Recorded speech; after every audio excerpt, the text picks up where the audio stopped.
चलिए भाई, हम लोग आज जो है नेक्स्ट टॉपिक शुरू करेंगे जो बहुत ही इम्पोर्टेंट है, जो कि हमारा क्या है, मूविंग कॉइल गैल्वेनोमीटर।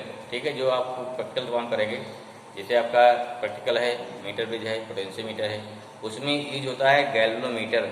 वही उसी गैल्वेनोमीटर के बारे में पढ़ना है। ठीक है, कि बॉडी गैल्वेनोमीटर कैसे वर्क करेगा, क्या क्या इसका फंक्शन है, क्या इसका प्रिंसिपल है, क्या इसके लिमिटेशंस है, ठीक है, कौन कौन से फैक्टर इसकी वर्किंग को इफेक्ट करते हैं, सब चीज़ जानना है। क्योंकि देखिए ये पॉइंट या ये टॉपिक आपके प्रैक्टिकल का है, इसलिए क्या है, इसलिए इसके बारे में हर चीज़ जानना जरूरी है। क्योंकि मान लीजिए आप प्रैक्टिकल के समय अगर गैल्वेनोमीटर सामने रखा हुआ है तो एग्जामिनर उससे भी क्वेश्चन एराइज करता है। ठीक है, कि गैल्वेनोमीटर बारे में चूँकि आपको सिलेबस में है तो डिटेल लेता है उसी का है समझ में। तो इस टॉपिक को थोड़ा ध्यान से पढ़ना है। चलिए नेक्स्ट क्या है, पहले डालेंगे। नेक्स्ट हमारी हो गई मूविंग कॉइल, नेक्स्ट हो गया moving coil galvanometer, moving coil galvanometer meter. ठीक है भाई, हाउ वी डिफाइन, एक कैसी डिवाइस है उसको डिफाइन कर लेते हैं, जो डिफाइन करते हैं। ठीक है ना, क्या हो जाएगा, it is a device which is used for detection of electric current in the circuit। और डिटेक्शन मीन्स क्या है, किसी सर्किट में इलेक्ट्रिक करंट है या नहीं, इतने बताए गए। ठीक है, या और बता देगा, क्या बता देगा कि इलेक्ट्रिक करंट की फ्लो होने की डायरेक्शन क्या है।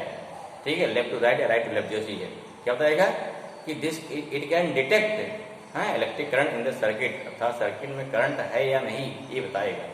साथ साथ करंट के फ्लो होने की डायरेक्शन बताएगा। और क्या इसका यूज होता है, also it can be convert into क्या हो गया, अमीटर एंड वोल्ट मीटर। क्या हो गया, अमीटर वोल्ट मीटर में इसको कन्वर्ट कर सकते हैं, थोड़ा चेंज करके, थोड़ा कुछ में चेंज लाएंगे, चेंज करेंगे तो इसको as a voltmeter, as a ammeter use कर सकते हैं। ठीक, लेकिन सिंपल फॉर्म में क्या हो जाएगा, जो ओनली क्या इसका एक यूज क्या है कि as detection of electric current in the circuit. Clear हुआ, ये डिवाइस होगी। प्रिंसिपल क्या होगा इसका, किस प्रिंसिपल पे काम करेगा, तो इसका जो प्रिंसिपल होता है सिंपल क्या होता है कि कोई कॉइल है, कॉइल भी ना मूविंग कॉइल बोल रहा है, कॉइल मूव करेगी, तो अगर किसी कॉइल को यूनिफॉर्म मैग्नेटिक फील्ड में रखते हैं, जब उसमें करंट फ्लो करते हैं, क्या होता है, then this coil experience a torque. This is the क्या, दैट इज द क्या होगा, that is the principle of galvanometer. Note करिए, नेक्स्ट क्या हो गया, प्रिंसिपल ऑफ गैल्वेनोमीटर। ओके, तो प्रिंसिपल क्या हो गया, principle of galvanometer, the working of galvanometer is based on the fact, कौन सा फैक्ट भाई क्या हमारा है, when a current carrying loop or coil, coil भी चलेगा ना, तो लूप काम चलेगा नहीं यहाँ पे, तो लूप क्या हो गया, या क्या हो गया, यहाँ हो जाएगा और क्या हो गया, coil भी रहेगी भाई, coil is placed in uniform magnetic field, then it experience a torque, due to torque ये coil क्या घूमती है। ठीक है, ये इसके प्रिंसिपल हो गया। फिर क्या लेंगे, कंस्ट्रक्शन, फिर क्या हो गया, वर्किंग। अब देखते हैं कैसे है इसका बनाइए। कंस्ट्रक्शन क्या हो गया, तो this is the moving coil galvanometer. इसमें क्या देखिए हो गया, इसमें दो क्या हो गए, spherical north and south pole, these are permanent magnet, दो लगे होते हैं।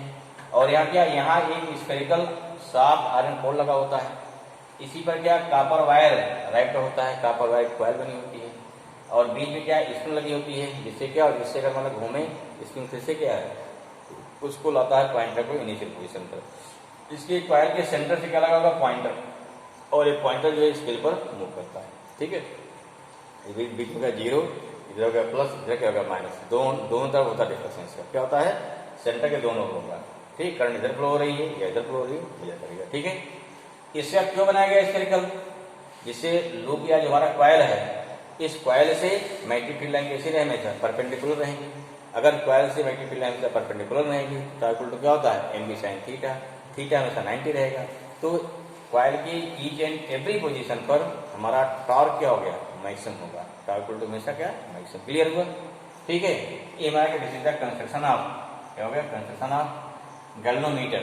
अब देखिए उसी को लिख देना है भाई, हाँ, construction galvanometer made by two spherical shape of magnet are placed at some type, दोनों क्या, दोनों कुछ गैप रख दिया गया, and between the gap spherical shaft iron core is placed at which laminated copper wire coil is wrapped, ठीक है ना, on the iron core, कहाँ पर, on the iron core, and a spring is pivoted from the center of loop with pointer which move on the, क्या होगा इसका, with pointer which move, क्या हो गया भाई, move on the scale, on the scale, ठीक है। This is the construction. फिर क्या लेंगे, वर्किंग, फिर क्या आएगा, फिर लेंगे working.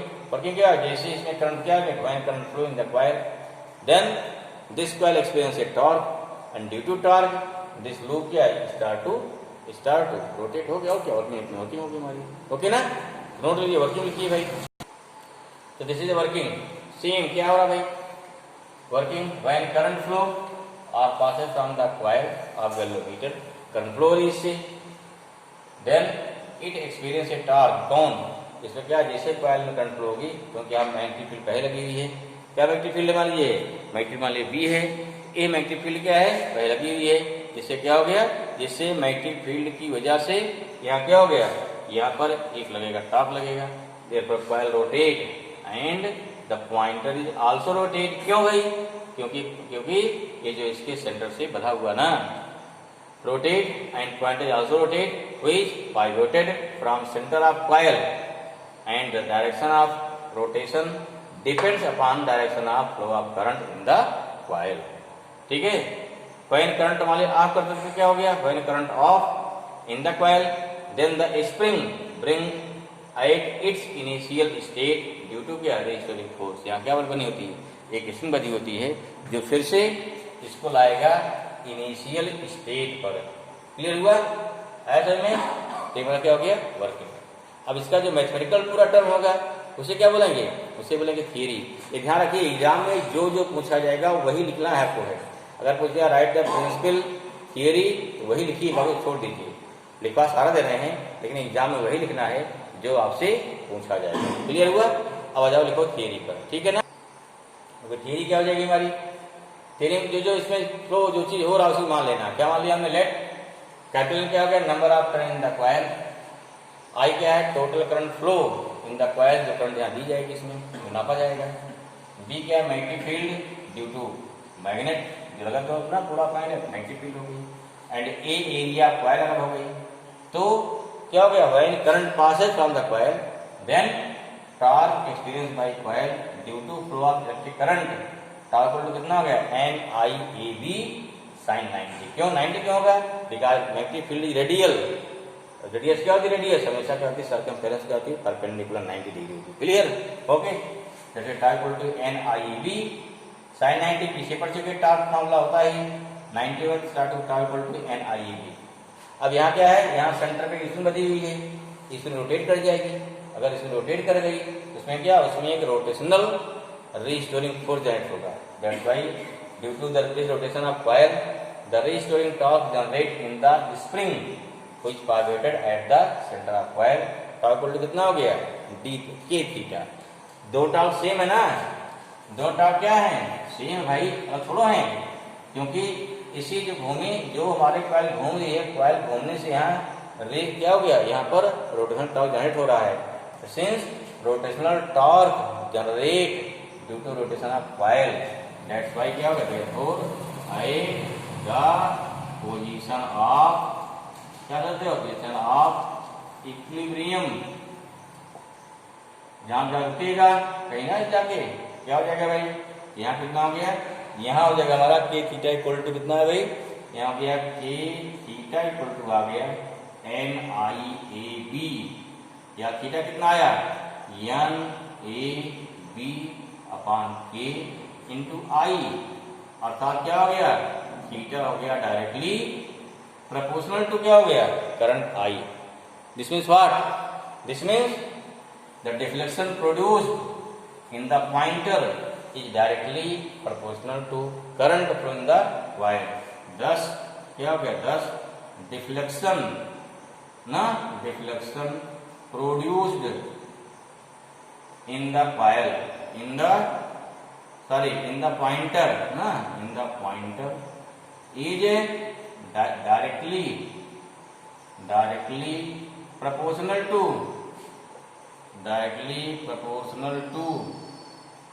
proportional to flow of current।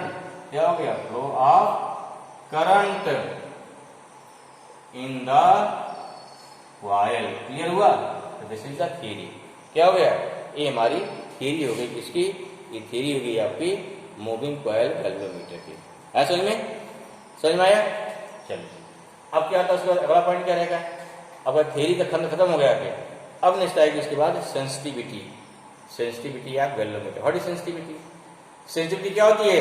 अरे सिंपल माने जैसे हमारा हाथ अगर सेंसिटिविटी है, थोड़ा अगर नोक चुभ जाए खट से नहीं होता है, थोड़ा आग छू जाए तुरंत सेंसिटिव है ना। वहीं सुन्न कर दो इसको एनेस्थीसिया तो तब क्या हो जाएगा? चाहे काट डालो कोई दिक्कत नहीं। केवल सेंसिटिव मतलब क्या हुआ? अगर गैल्वेनोमीटर में थोड़ी सी करंट फ्लो हो तो तुरंत डिफ्लेक्ट हो जाए तो इसे क्या बोलते हैं? तब बोलते हैं कि सेंसिटिव है। ये क्या है? यहाँ सेंसिटिव दो टाइप होती है। एक क्या होती है? Voltage sensitivity. एक क्या होती है? Current sensitivity. चलो उसको देखते हैं वन बाई वन। क्या हो जाए हमारा? Sensitivity of moving coil galvanometer. How we define? When small amount of current flow in the galvanometer, then if it shows maximum deflection, then it is known as sensitivity of galvanometer. Galvanometer में थोड़ा current flow करो, अगर उसमें maximum deflection आ रहा है तो क्या बोलेंगे? हमारा गैल्वेनोमीटर सेंसिटिव है। अब यहाँ दो टाइप होती है सेंसिटिविटी। पहली क्या है? Current sensitivity. How we define? It is defined as the deflection produced in the galvanometer per unit flow of electric current. Simple सा है, यूनिट करंट फ्लो करने पर कितना डिफ्लेक्शन प्रोड्यूस हो रहा है। कैसे? Sensitivity I is equal to theta upon I. Theta upon I, theta means क्या हो गया? NAB upon K into I. ठीक है, और थीटा अपान आई कितना हो जाएगा? NAB upon K। आई कितना हो गया? NAB upon K। क्लियर हुआ? ऐसा ही में चलो मूविंग कॉइल गैल्वेनोमीटर में नोट कर लो, पीछे लिखवाया था, अभी भूल गया, ध्यान नहीं था। थीटा इक्वल टू कितना फॉर्मूला आपका आया था? आई इक्वल टू क्या हो जाएगा? K अपान NAB इंटू थीटा हो जाएगा। तो यहाँ क्या इस पे कांस्टेंट जी, जी क्या बोलते हैं? इसे बोलते हैं गैल्वेनोमीटर कांस्टेंट। चाहे पिछले नोट लिख लीजिएगा कि एक गैल्वेनोमीटर का टॉपिक है जो मूविंग कॉइल गैल्वेनोमीटर का जो थ्योरी लिखे हो ना, थ्योरी का लास्ट में यू कैन ऐड देयर ना। तो मतलब वहां कहीं कह दिया जाता है आई इक्वल टू जी थीटा। और जी क्या है? इसे बोलते हैं गैल्वेनोमीटर कांस्टेंट। लेकिन हमारा क्या है? इसका सेंसिटिविटी से कोई मतलब नहीं है। ठीक है ना? ठीक। हाँ तो क्या हो गया? फिलहाल क्या हो गया? I equal to NAB upon K। ये हमारी क्या होगी? This is the voltage sensitivity, sorry this is the current sensitivity. Second दूसरा क्या आएगा? दूसरा आएगा वोल्टेज सेंसिटिविटी, उसको लिखिए। तो क्या हो गया? Voltage sensitivity second, it is defined as the deflection produced in the galvanometer per unit applied voltage. Therefore voltage sensitivity V is equal to theta upon B। V क्या होता है? I इंटू R, अर्थात 1 अपान R theta upon I कर लो। तो V equal to कितना हो गया? NAB upon K into R। Clear हुआ? इसे बोलते हैं वोल्टेज सेंसिटिविटी। क्लियर हुआ भाई? क्या हो गया? This is the voltage sensitivity आ गई। समझ में आ गया? है समझ में? ओके। अब थोड़ा और थ्योरी है कि सेंसिटिविटी जो है पूछा था, कई बार पूछा, एग्जाम पूछा गया बोर्ड में, सेंसिटिविटी ऑफ गैल्वेनोमीटर किन किन पैरामीटर पर डिपेंड करती है? देख रहे हो ना क्या? N पर, A पर, B पर ना, K पर। तो these are parameters.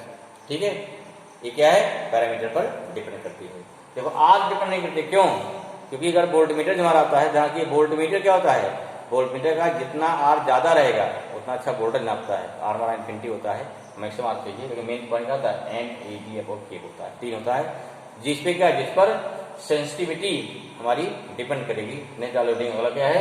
The parameters at which sensitivity of galvanometer depends. ठीक है, नेक्स्ट क्या हो गया? The parameters at which sensitivity of galvanometer depends. क्या हो गया? Parameters at which sensitivity of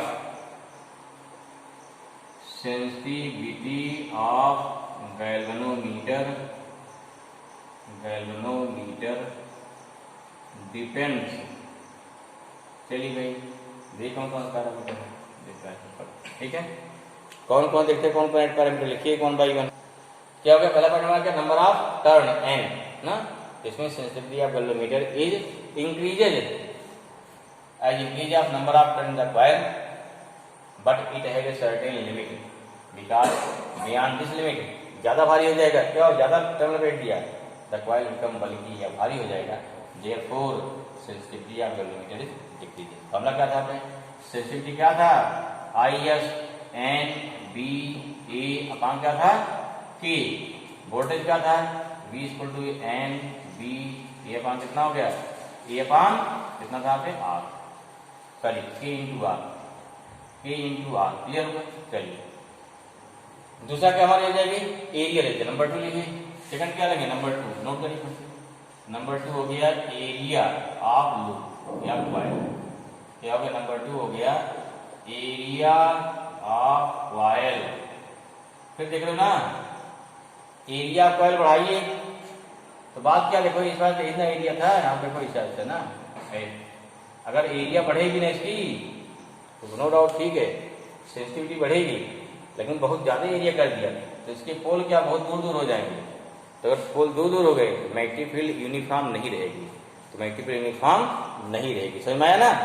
okay, this is second point, area of coil, the sensitivity of galvanometer increases as the increase of area of coil but क्या हो गया, but it has a certain limit, क्यों, if because beyond this limit the magnetic field is not uniform, बहुत दूर का क्या है magnetic field uniform नहीं रहेगी, अगर मैग्नेटिक फील्ड यूनिफॉर्म नहीं है तो हमारा गैल्वेनोमीटर प्रॉपर वर्क नहीं करेगा, ठीक है।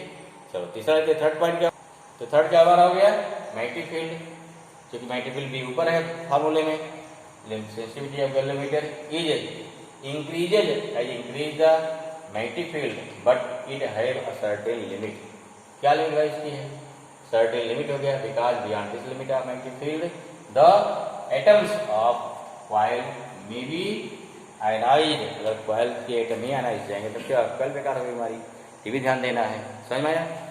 चौथा पॉइंट क्या होता है, चौथा पॉइंट हमारा होता है कि इसे बोलते क्या है स्प्रिंग फोर्स कांस्टेंट, नोट कर लिया इसको, या होते स्प्रिंग क्या होगा रिस्टोरिंग फोर्स कांस्टेंट, यहाँ क्या होगा देखो इसमें अगला क्या है रिस्टोरिंग फोर्स कांस्टेंट के, the sensitivity of galvanometer is increases, यहाँ का आई डिक्रीज क्योंकि नीचे होता ना इसलिए आई decrease the restoring force constant of spring but it have a certain limit, again सब में लिमिट है, because beyond this limit the spring becomes so lose it can not bring the pointer at its initial position, clear. एक point resistance, resistance पे depend नहीं करता sensitivity, क्यों, resistance बढ़ा दोगे करंट हमारी क्या अचानक घट जाएगी, ठीक है, ठीक, इसलिए रेजिस्टेंस पे डिपेंड नहीं करता, ठीक है, तो उससे कोई मतलब नहीं होता है, रेजिस्टेंस क्या होगा कम ज़्यादा रहेगा, करंट हमारी जो फ्लो होगी उस करंट के अकॉर्डिंग क्या होगी इसकी सेंसिटिविटी हमारी क्या है, ये 4 पैरामीटर होते हैं जिसपे डिपेंड करता है, ठीक है ना। तो दीज आर द पैरामीटर्स और फैक्टर्स एट व्हिच क्या हो गया, एट व्हिच क्या हो गया, at which sensitivity of galvanometer depend. अब लिखते हैं क्या इसके एडवांटेज हैं, क्या इसके डिसएडवांटेज है, फिर आपका ये टॉपिक खत्म हो जाएगा, ठीक है ना। This is the advantage of galvanometer, पहला क्या है, at deflection of the galvanometer is proportional to current pass through it, पर ना theta directly proportional to I होता है, so a linear scale can be use measure the deflection, यहाँ क्या एक हमको यहाँ पर लीनियर स्केल बनानी पड़ेगी जो आसानी से बन जाएगी। सेकंड क्या, moving galvanometer can be made high sensitive by proper value of N B A and K, अगर चूज कर लिया बढ़िया से एक ये हाई सेंसिटिव गैल्वेनोमीटर बनेगा। तीसरा क्या, as the coil wound over the metallic frame the eddy current produce in the frame which bring the coil क्या हो गया रेस्ट। अब यहाँ एडी करंट का कॉन्सेप्ट हम लोग पढ़ेंगे आगे चैप्टर में EMI में, ठीक है, वहाँ बताया जाएगा, तो वहाँ उसका एक एप्लीकेशन होगा, ये क्लियर हो जाएगी, दिक्कत नहीं है, चलिए ध्यान रखिए। ये हो गया इसके एडवांटेज। डिसएडवांटेज क्या होगा भाई, पहला द मेन डैश करा disadvantage is that the sensitivity can not be change after fix the parameter, ना एक बार आपने एन को बी को ए को सब फिक्स कर दिया फिर दोबारा हम चेंज नहीं कर सकते हैं, एक बार बनाने समय हो गया सो हो गया, ये भी एक डिसएडवांटेज है। दूसरा क्या है, इसमें जो स्प्रिंग लगी होती है ना बहुत पतली होती है, तो इसमें अगर करंट फ्लो कराएंगे तो हम करंट अगर ज़्यादा, जैसे अगर करंट ज़्यादा फ्लो हो गई तो स्प्रिंग क्या होगी, इसकी मेल्ट हो जाती है, हाँ, तो उस कंडीशन पे ड्यू टू ओवरलोडिंग माने ऑल टाइप ऑफ गैल्वेनोमीटर, जितने गैल्वेनोमीटर मूविंग कॉइल गैल्वेनोमीटर होते हैं are easily damage due to overloading. ऐसा में ये पूरा कंप्लीट थ्योरी होगी आपकी अबाउट द मूविंग गैल्वेनोमीटर। इसको नोट कर लीजिए, कहीं जहाँ नहीं नोट कर पाए हैं वीडियो पॉज करिए, फिर इसको आराम से इजीली आप नोट कर लेंगे। ठीक है भाई, ऐसा में तो इस प्रकार से ये चैप्टर हमारा क्या हो गया, ये टॉपिक कंप्लीट हुआ। ऐसा में अगर आपको ये पूरा वीडियो पसंद आया है, समझ में आ रहा बढ़िया से, तो आप जरूर अपने दोस्तों के साथ इसको शेयर करना नहीं भूलें, क्योंकि जो हमारा पर्पज है, जो हम लोगों का पर्पज है कि फिजिक्स इजी लैंग्वेज में हर बच्चे तक पास पहुँचे। क्योंकि सभी लोगों ने क्या जो वीडियो डाले हैं लोग जो पढ़ाते हैं वो सब लोग क्यों पढ़ाते हैं, आईआईटी और सब पढ़ाते हैं, बेसिक को नहीं पढ़ाता है। हम प्रयास कर रहे हैं ना, आईआईटी पढ़ाते हैं, मेडिकल पढ़ाएंगे, जेई पढ़ाएंगे, जेई मेंस नीट पढ़ाएंगे, बड़े लंबे लंबे फार्मूले बताएंगे, लंबे लंबे छोड़ेंगे। लेकिन क्या है, हम लोग क्या प्रयास कर रहे हैं, बेसिक बताना। अगर आपको बेसिक क्लियर हो जाएगा तो सारी चीज़ें ऑटोमेटिक क्लियर हो जाएगी। ठीक है, अगर आपको पसंद आ रहा है तो जरूर अपने दोस्तों के साथ इस वीडियो को शेयर करेंगे और आगे बढ़ाएंगे। ओके भाई, चलिए, थैंक यू।